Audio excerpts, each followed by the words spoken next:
क्योंकि आप सभी भी जानते हैं कि देश की सुरक्षा के लिए पहली शर्त है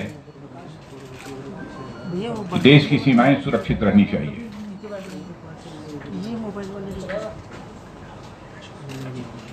वैसे देश की सुरक्षा, सीमाओं की सुरक्षा बॉर्डर सिक्योरिटी फोर्स सहित हमारे सेना के जवान और विभिन्न फोर्सेस के लोग करते ही रहते हैं,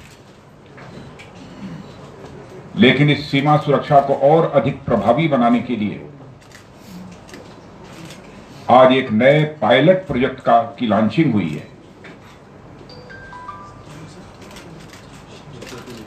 जिसका नाम है comprehensive integrated border management system,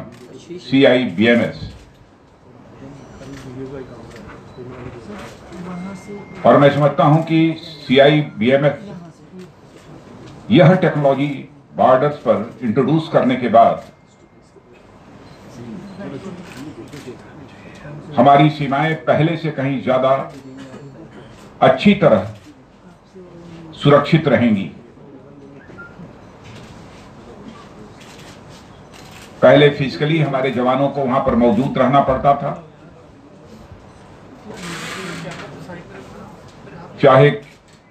कितने भी प्रकार की प्रतिकूल परिस्थितियां क्यों ना हो, धुंध हो, घोर अंधेरा हो, तूफान आ जाए, फिर भी हमारे जवान को सीमा पर मौजूद रहना पड़ता था और पेट्रोलिंग करनी पड़ती थी।